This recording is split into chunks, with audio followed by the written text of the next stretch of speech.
here we are. We are live for episode 6 of As We Heal, 21-day water fast and intimate journey with myself and special guests. Today we have a very special guest, the specialist of special, at least to me, my beautiful wife, Jennifer Mya Polansky. She is a spiritual mentor. She more specifically works with women, but she does work with men as well. And I'm just so happy to have her on.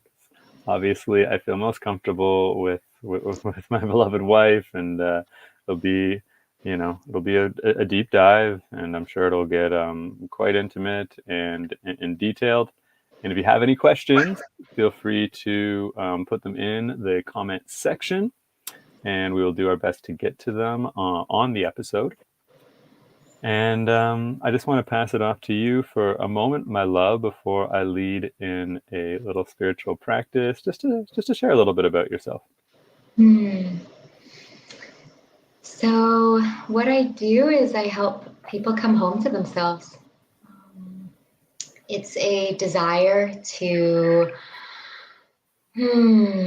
come home to our authenticity and who we really are, and drop the masks that we've been taught and in a lot of ways encouraged to put on in order to show up in a presentable way, to be accepted, to be loved. And what it does is it starts to eat away at our essence when we're not being authentic, when we're not being truthful. And so I help people fall in love with themselves and fall in love with the parts of themselves that they've been told and taught to shun and shame and push down, which ultimately becomes stagnant, compressed energy in the body, which then leads to all kinds of physical, mental, emotional, spiritual stuff. Thank you so much for sharing all that. You've definitely done a number on my life, and I know so many people who've been just like deeply impacted by you. Like I remember I was at the other ship the other day doing some cold plunging, and someone's like, "She changed my life." And it's just like, wow, she just like had to say it, and that's happened numerous times. So you do great work, and just thank you for all you do. Yeah. Thank you. So Jen will be interviewing me today, but I wanted to start things off by just a very short, just be a couple minute practice. This is more of a tantric yogic practice. And I'll just share basically on the inhale, we're going to breathe in, and I want you to breathe into your third eye area here, and just feel like as you're breathing in that you're taking in the positive and negative ions. So like you're breathing in this prana, and all these positive, negative ions are coming in to the third eye. And then on the exhale, I want you to chant sa, sa, sa, sa. So it doesn't need to be that loud, but just enough that you can feel it in your navel. So as you're chanting sa, sa, sa, sa, just notice, even if it's just very subtle movement in the navel, I want you to generate energy in your navel area. Also in yoga, it's called like the Manipura. This is your pranic center. This is your power center. So we're going to fuel that area up. So each inhale, you're taking the positive and negative ions, bringing them into your third eye. Each exhale, you're chanting sa, sa, sa. And just do it until you're just about out of breath and generating the energy at the navel. So just before we begin, you want to find a nice tall seated posture. You can also lie down and do this practice. On the next inhale, let's roll the shoulders up and back. Exhale out the mouth down. And just noticing your breath for the next couple breaths here, closing the eyes.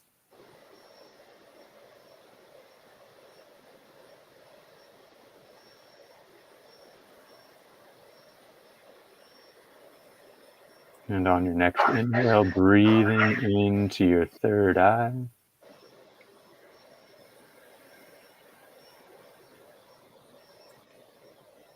On the exhale, sa, sa, sa, sa.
Great.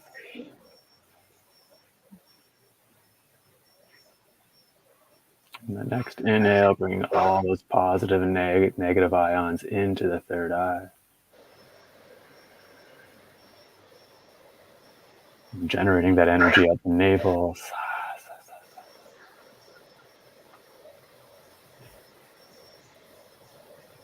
And now just relaxing your body, feeling your sit bones pressed into the seat below. Your feet firmly planted onto the floor. If you're laying down, just noticing your body sinking in, relaxing into the cushions or whatever you're laying upon.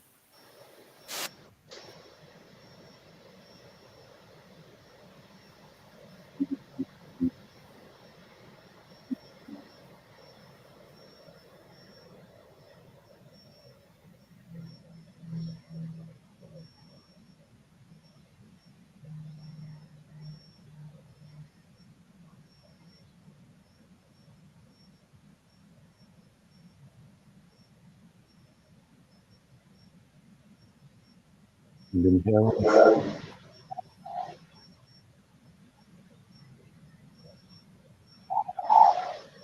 Sitting now, how you were feeling at the beginning.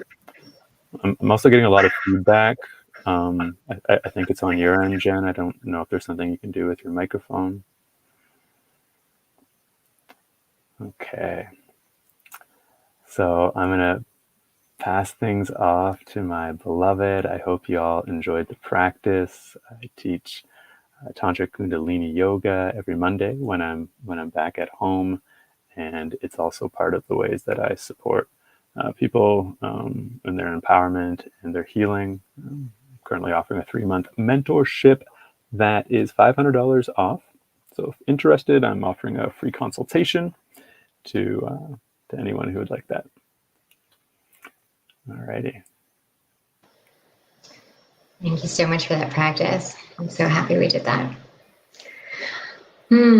So the first question I would like to ask, which I'm really curious about, is what's been the most challenging part of this journey, and how have you moved through it? Like, what are the tools, but also the mindset, and almost what have you kept in mind as what you're getting out of it to help you move through those really challenging moments? Okay, it's a few questions. Beautiful. I love them. Yeah, I think the most challenging has been the mental aspect, for sure. Hands down. I'm so grateful of the pointings of Muji Baba and the practice of Advaita Vedanta and self-inquiry, because I've been able to do a lot of clearing out of the mind. I'm not saying that everyone needs to do this long of a water fast to really know where they're at in relation to their mind, but you really have to do some like deep retreat, spiritual retreat, to really, to really see what's happening in the mind and in the particular ways that we're undisciplined. And I've recognized with myself, I'm quite disciplined in my practices. I'm not, I wouldn't call myself a master or anything like this, but it really allowed me to see the areas where I still lack discipline, and that was one of the reasons why I'm doing this fast. The second reason, and I'll go into the first because that in a moment, because that more relates to your question about what's helped me, really have my eyes set on the prize.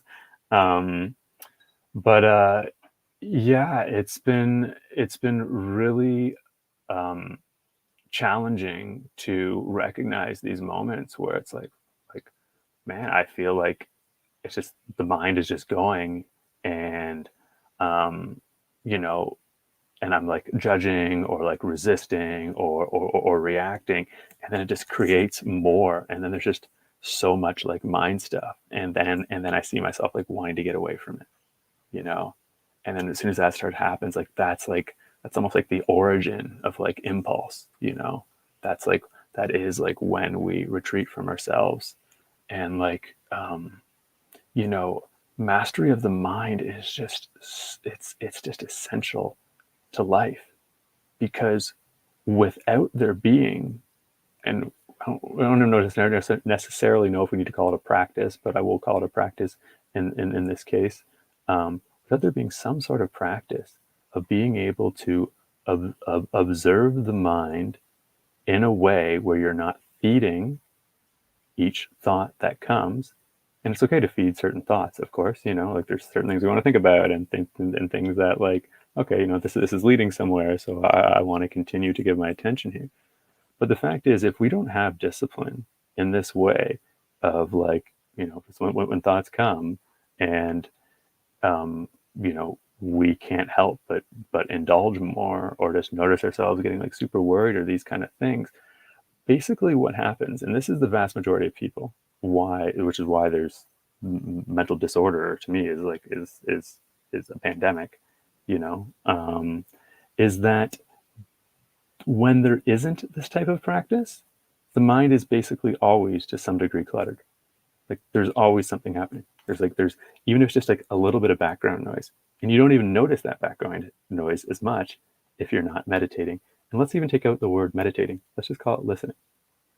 Listening, you know, listening without indulging into the thoughts, and then like going into it more, and then having an idea about it, or a reaction, or this or that. And because I'm doing so much of this, it's been interesting to see the areas that I go into the mind where it's not necessarily unhealthy, but it's like, is that what I want to be spending my time thinking about?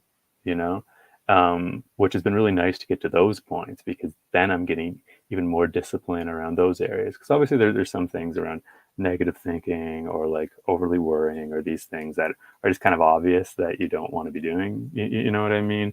Or if it's a habit that you just know is not good, you don't want to be continually thinking about it. Like these are obvious things that still not a lot of people have amazing discipline around, and that I have seen the areas where I don't, or I haven't had as much discipline around, and I can't believe the level of clarity, because you have to see it, and you have to see it enough times to really know what's there. And once you see it enough times, then you can start to, like, let's just say this is like dialed in, like this is focus. So you see things going over here. Okay, I'm gonna avert back here. You see things going around here. Okay, I'm gonna avert back here. And the beauty about meditation, this kind of listening, is there needs to be a level of relax to it. We can't always be like concentrating so hard. It just doesn't work. So this journey that I've been on for 14 years since my spiritual awakening, it's there's always deeper you can go in the understanding of what meditation truly is, because it's meant to bring us contentment. It's not meant to be so hard. Yes, at times it will take more effort, especially if we have been less disciplined with our mind, you know, and as far as the observations go. But which, and with your question, instead of like talking about some practices I get into, I really want to get to like the quintessential of what this is all about, because you know, as I'm gaining more awareness around this, to simply be aware at the deepest level, beyond even our attention, it's like what Muji would say is like there's awareness of even attention, and this awareness is permanent. It's always here. So you actually don't need to try to be aware. But because, you know, let's just give an example even beyond the mind. It's like how much of us are constantly aware of our body at all times. Are we in the full state of presence of all the different senses that our five senses, even just what we're experiencing each day. And obviously, I'm sure many of you who are tuning in are aware of, we have psychic abilities and different things like this, and like a sixth sense in these things. And it takes a deep listening for these things to start to come online. And so we have to prioritize our lives more and more to be like, well, what do I really want to be focusing on? And this can be really challenging, at times, because to recognize the areas where I'm disciplined is hard. And I think it's so important to talk about this stuff more, because all of us struggle with this type of stuff to one degree or another, unless you're a freaking master, and there is some out there, but like, yeah. So I feel like this is really the quintessential, like this is what's happening, and it's creating permanent shifts and changes. And I'm like, holy crap, like this is fucking amazing. And as far as what's kept me motivated, I'm actually going to pause on that because I do have a question that will launch you into that. I'm curious though, coming back to how, like, what you've done to get through it. I'm curious if you have like a gateway tip for someone who is just, because it sounds like what you're saying, and I mean, I feel this way, is that our mind is the biggest challenge that we have in life. It's not life's circumstances, it's the way that we show up in the face of life's circumstances, which has everything to do with our mindset. And so for someone who is watching and saying, my mind is a runaway train, it's constantly going and I don't even know where to begin. Is there like a tidbit that you have that's super simple that they can munch on? Yeah. Well, and this is how I'll teach all of my Kundalini yoga classes and any students that come on at first. And it's like breath awareness, is like essential, as a primary, and then bringing in body awareness. And there's so many, there's so much with body awareness. It's like I can be aware of my tailbone right now, and like my perineum and my sit bones on my seat. I can be aware of, my heels and the balls of my feet that are pressing into the floor below. And I can notice, oh, this is bringing me some awareness of where stress is held. So I can just relax a bit in my shoulders, and I can start to notice different sensations, like moving in my belly. And the key to this, and what I've discovered, is that you don't just want to focus on one area at a time. Like if you just go in and be like, I'm just going to observe my mind, it's like you're not going to be able to do that for very long. You're just not. And so when actually you have a few different areas in attention at the same time, there's a level of like indifference that you can access, that's just like it's observing, but like doesn't really have an opinion. You don't have an opinion about like what is occurring. And it's from that space that you basically kind of relax more into awareness, and it becomes interesting. And then what can start to happen is that things start to appear into the subconscious that you might have forgotten earlier, new ideas can start to come, different things, even just in your body and like the way energy is moving can start to come into awareness that's new. Um, yeah, a lot of cool things can start to come up. But like I was mentioning before with this, it's like oftentimes for the first while in meditation, it's just like okay, keep bringing your attention, you know, back to the present. And you're not getting it wrong if there's just continually still a lot of mental activity, you know. Diverting, having a practice of like learning to not give your attention so much to each thing that comes up is actually helping to clear out your mind more and more, because you might not be aware of how much you're feeding your attention to particular areas until you get the hang of the practice more. um, but any yoga teacher will share this with you.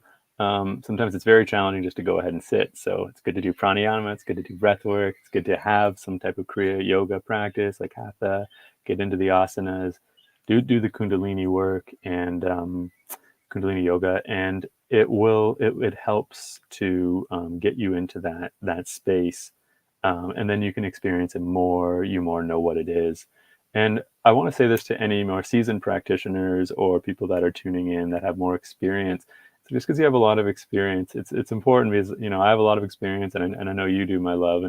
But like still, things can happen in life, and at times we can feel like, oh man, I'm a freaking amateur, And I think it's just really important, to continue to go to different teachers, continue to develop your practice, continue to get curious, and to share when you're having struggles, especially if they're truly the deep struggle or something like really there for you. And I just think it's just so essential, because nobody's immune to you know the mental disturbances and emotional overwhelm that can happen. Yeah, that's really good. So I'm definitely hearing a big don't do this alone. Don't do it alone. Don't try to do it all on your own. Reach out, get support, go to a class, find a teacher, open yourself up, call in that teacher and share what's here for you. So good. Um, I would love to hear what this fast has meant to you. So I think that a lot of people that tune in, that know you, have an idea that you've had digestive issues. And I'd like to hear on a deeper level, like, what does it mean to you to be doing this fast? And what are you hoping that it creates and heals? And what does that mean to you? Thank you so much for asking that. And can you mute yourself? For one, the healing's already happening of all the things that I mentioned like earlier, and the mind clearing, and this is like huge. I'm freaking proud of myself. This is friggin' 19 days, and this isn't just not drinking water. I mean, not eating food, but like I'm having to. Today will be my best day. I have to drink. I'm drinking 6.5 liters every day, and you have to sip it all throughout the day. I'm getting up every hour, or actually sometimes less than that, every like 45 minutes to pee. And times you're so weak, you have to get up, 4 or 5 times in the middle of the night to pee. And it's been fucking challenging. It's been challenging. At times it's been like incredible, and it's like inspiring. I'm so happy I'm doing it at a fasting center, and I have these other supports. I'm lectured every day. I'm learning like much, so much. And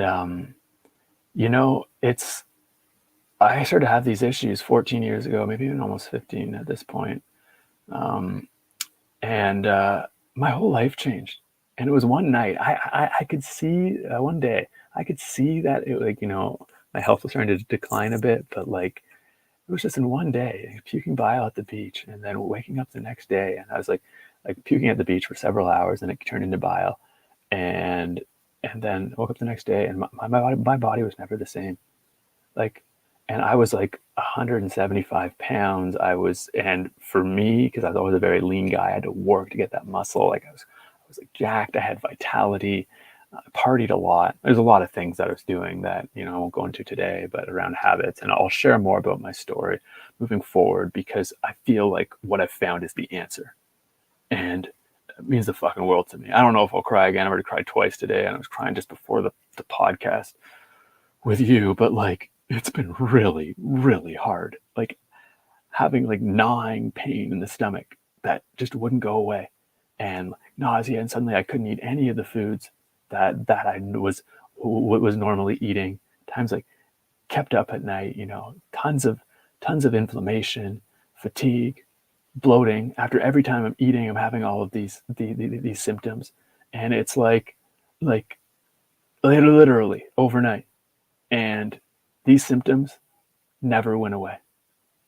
And they've gotten better over the years. I've done a lot of work to get them better, but they still have not fully gone away. And I'm feeling them go away. And I'll really know that much more, especially after the elimination process. I'm coming into the refeeding, where we're only having like high water content fruits for the first 6 days.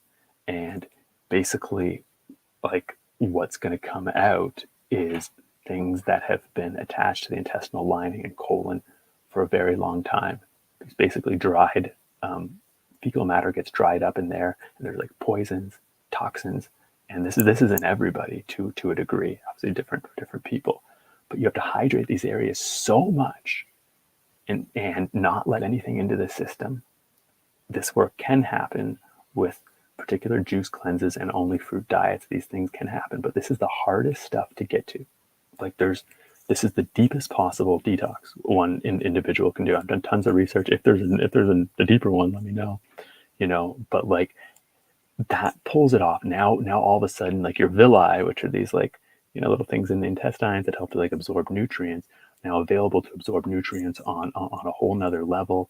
And there can be things like candida, parasites, and these things causing trouble that can find homes and like hide out in these areas. And then also with the fast, it starts to go into clean. So I'm sure my kidneys and my liver have probably been sluggish. I found out my pancreas is before this. I don't know as much details on my kidney and liver, but I have a feeling just because of the things I've done in the past. But the pancreas, I've had low stomach acid, of course, with like the digestive issues. But like when your health is compromised at a young age, it's like, it's everything. There's nothing more important than your health. And it's like, I feel like I'm feeling like I'm being healed, like totally and like completely on, and it's a holistic experience. And I'm like, I'm so fucking grateful to God. And it's like, if this, and you, my beloved, and it's like, I'm going to continue to share with y'all, because I'm not going to go out there and be like, oh, this is like the most miraculous thing ever, until a few months from now, if I'm really seeing the results. And, this might be the first time that I'm sharing this, but I'm going to be going raw vegan fully after this. For the first 6 weeks, 7 weeks after it's recommended. And so I'm going to see how my system's feeling. I'm always about intuition. I'm not telling anyone to do anything any certain way. You got to listen to your body, And so this is what's opening up for me. And it's like, if this is it, I'll be shouting from the rooftops, like Ron Burgundy when he was in love with Veronica Cornerstone. I thought, I love you on the broadcast, and she got all upset. And so what are you feeling that you're going to be able to do that you haven't been able to do? Like, what does this mean to you? Well, like we went to go see Brendan Bouchard not long ago in LA, that beautiful friend Jen Stevenson. And it's like, for both Jen and I, like high performance is what we're all about, and I got to a point where it's like, man, I can't do it all. I can't do all the things that I want to do. And in certain ways I haven't been able to be there for my beloved in the ways that I know it's possible, and that I know I can. And you know, it's so this is going to allow me to have the vitality on this next level. So not only can I, be there at the next level for all my clients, for the soul guided community, the spiritual empowerment network that we've built, and all the more in-person offerings that we'll be having this year, which I'm so excited about, the ecstatic celebration. But I'm going to be able to train on another level. I haven't been able to train like I used to, and I've been like working at that for so long. I've been able to do my yoga practices and these things, but that's going to be able to get to another level. And I'm just like, oh my God, I get to like live my life. Like I'm in a mode where now it's like it's that much easier to like future plan and to see years out, and just to focus on this just one thing at a time, as the brain fog and stuff. Because like usually I'm good, but then after eating, like often I'll have like a brain fog, all the anxiety and discomfort in like the stomach and bloating, and it's not every meal, but it's like a good percentage of it. And I'm just like, whew. So it mean the world to me. I mean absolutely everything to me. And I'm like, I love helping people and supporting people and just like learning about people. Like, I love humans. So I'm grateful that I'll just be able to just show up more. And I feel like the empowerment approach that I've taken, I'm really in a place where I've learned to not overly give of myself either, and so that's been a big learning here because of the level of rest you need. I took off last Sunday because I'm like, no, I just really got to rest. And yeah, so I feel like that's what this is for me. Beautiful. I know we only have a few minutes left, and I do have a couple questions left. I'm just curious, when you talk about the anxiety that comes up when you would eat, and I'm curious about like the emotional aspect of what was held in your stomach, whether from you, your parents, ancestral, and kind of in a nutshell, to honor the time, but also want to honor your answer. I'm curious how you've worked on that. Has it come up, and do you feel that there's still going to be aspects of that you need to deep dive into? I'm sure there'll be more, but I've done a lot of work that not a lot of that has come up, honestly. Like it has in ways, but when we're living our best life, it's like that's all that matters. And when you're taking full responsibility for yourself and the way you're living, at the end of the day, your karma and the ties and the things in your ancestry, it gets separated more, because there ends up becoming like ways that we're like binded and entangled with other people, and the more that we are just like fully living our life and uh, most aligned with the resonance of our hearts, that's really where the focus needs to be. And I think when there is a lot of those issues, it's like harder to focus in that way. So the more that we can just accept and love ourselves and each other as we are, a lot of that entanglement goes away. And in that way I can be of better support, and especially to my parents as well, and just be able to support in their evolution, with all the great things that they've done for me. I want to be able to continue to support them more. And yeah, so yeah, these things have come up, and it's been challenging, but I've really made it a lot more about myself. Yeah. Beautiful. I would love to know, so there's two questions, and they might have the same answer, but I feel like they're a little different. So one of them is there something that you would have loved to know before the fast Like if someone had told you this, it would have just made things a little easier. Or even in the things that you brought, like, did you bring too many books because you don't actually have the energy? Something that, like, if I had known this before the fast, then this would have been different. Yeah, definitely. I I did not. I wasn't aware of the level of like weakness and exhaustion. Yeah, that's the number one thing because that played on my confidence. It like yeah, it was really challenging and but it really helped me because I think this is an issue that I already had and I think a lot of people have, just around taking rest when you're working and doing different things and so, I really had to just keep getting clear what absolutely needs to happen and what doesn't, and make sure to keep good track of the things that I still want to be tuning into, and I've been working on this for quite a while. It's just like continual, like really solid prioritization to just know what's the next things that need to be out, next thing in a few weeks, what can be delayed a little bit longer. I'm starting to even write in my planner more and more, like the dates when okay, this is when I'm going to start to tune into this and like even getting on it soon enough that it's like okay, I'm just tuning into it. I don't even have to work on it right yet, but I just want to like be able to wrap my mind around it. But yeah, for people that are fasting, it's like you really want to clear your schedule as much as you possibly can, even if you're just doing a 4-day water fast. Because certain days you might feel more energy. I know some people, who have fasted but are doing more work and such, and can go sometimes for longer periods of time. Um, and you will still get a lot of benefits, but you won't get as much benefits if you're not resting totally and completely, because that's when it goes in to do the deepest work.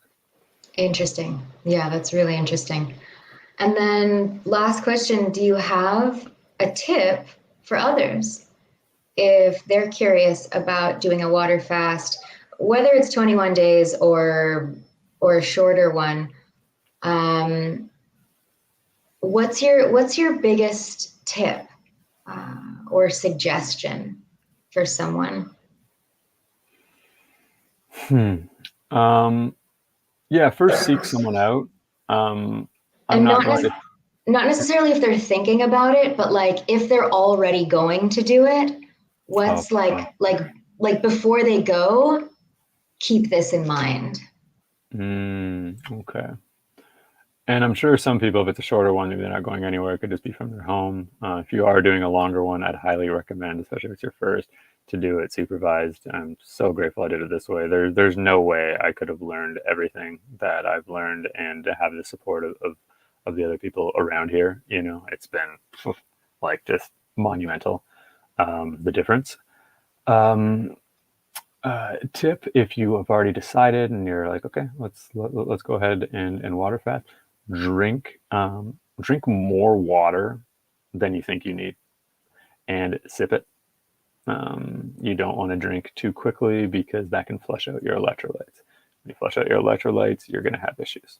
So that's really big. You don't want to sweat too much because that's also getting your electrolytes. You want to limit your time in the sun.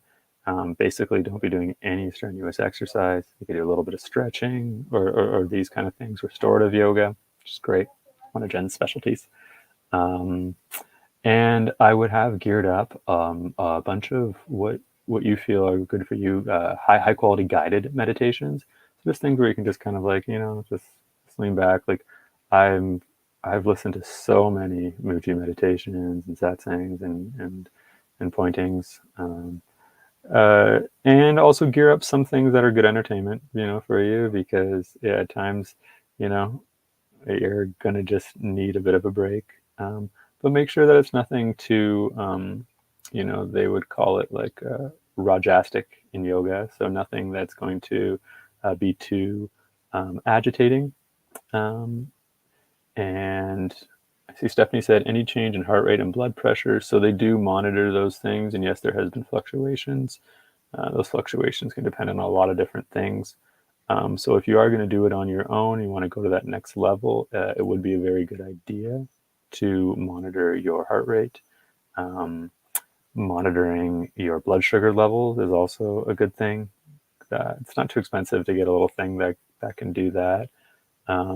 So those are good things. And if you are doing like a longer one unsupervised, you definitely want to speak to your doctor. And it's good to get checkups, you know, because yeah, like you just don't know. You just don't know. You just don't know what to expect, and you're going to want to let people know when you're fasting, like that's what you're doing. Get your autoresponders on, like basically just clear everything out. To truly heal, we need to like fully be able to retreat in ourselves, and especially speaking about Rajasic energy, there's still like different things they have to do, and like moving and typing and like and getting into all this stuff, you're not going to be getting to the deepest level of healing that you can reach. So if you don't want to be doing a ton of long water fasts, then just go for the gold. If you want more tips, again, I'm very happy to set up a free consultation, and I feel this is going to be something that I will be offering in the future. More support around fasting. Right now, I'm just going to educate and not charge because I don't feel it doesn't feel right. Like I've done quite a bit of fasting, but I'm still learning a lot. But that's something that I feel like I will likely start to specialize in over the next year. So there's two big takeaways that I'm taking from this, and that's get support, like let yourself be supported, and let your body rest. And that's one of the best ways to heal, is to just let your body rest, whether it's not taking in food and letting your digestive system rest, whether it's letting your nervous system rest, whether it's letting your mind rest. But so much healing happens in that rest. And then get support, reach out, have community around you, share what's going on, and then seek out teachers, guides, support. Yeah. Beautiful. Like Stephanie just mentioned, get a call list ready to support for the rough moments, and let people know beforehand. This is for fasting or any deep thing you do. It's absolutely essential. It's absolutely essential. And mentorship's amazing. So if any of y'all are wanting to do further deep dives, that's the work I do. And especially now with having a lot more awareness around detoxing specifically. And Jennifer's also a spiritual mentor. It's amazing what she can do in relation to changing your belief systems, among other things, and abundance mindset. But yeah, that feels pretty complete. Amazing. So I just want to note that you're really not working while you're there. You're giving yourself that rest. And so I love that you set up the GoFundMe, because you give so much. You do so much, and you show up so much for people and your community. And I think it's really beautiful that you've opened up the space for people to support and give back, even if it's a small amount. So I know that I believe the link is on like all of It's in the description. all of the places. So yeah, if Chris has touched your life in any way, it's a beautiful thing to support, because it's true. You're doing this for yourself, but you're also doing this for what you came here to do in this life, which is really support people on a very high level. So I think it's amazing that you're supporting yourself. I know this has been a big investment, and I would love to see people show up and show their support, even if it's small. Even if it's small, yeah, that would be super appreciated. And like, I'm so stoked to be having more energy to be able to give to Soul Guided, the Spiritual Empowerment Network.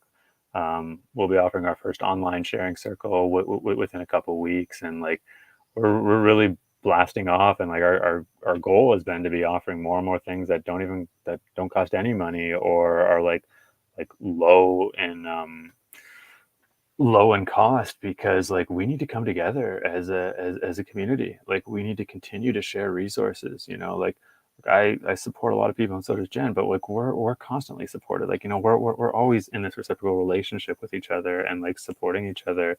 And it just excites me so much, like this new paradigm that is opening up, like this new earth that's opening up, and it grows in every single connection that we build, you know, in each relationship that we build. And you know, we need to become more interdependent.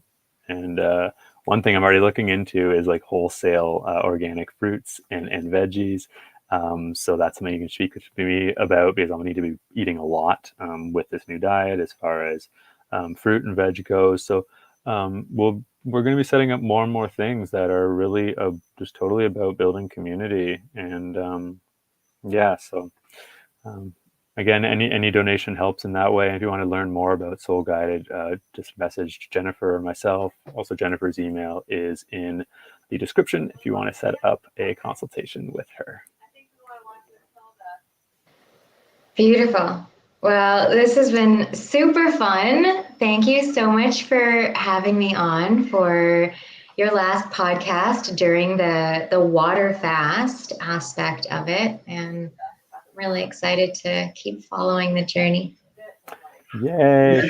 So I've decided that each podcast moving forward will actually be at this time, 7 o'clock Eastern time, still every Sunday to Wednesday. I believe it's ending on May 12th. So stay tuned for that journey. It's going to be interesting. I don't know if people want it, but I'll give options. I'm going to start to take pictures of some of the things that start to come out. And it's like, it's still going to be a pretty wild process. Next Sunday, we have Elliot, who's been really supportive, and he was on the first few episodes.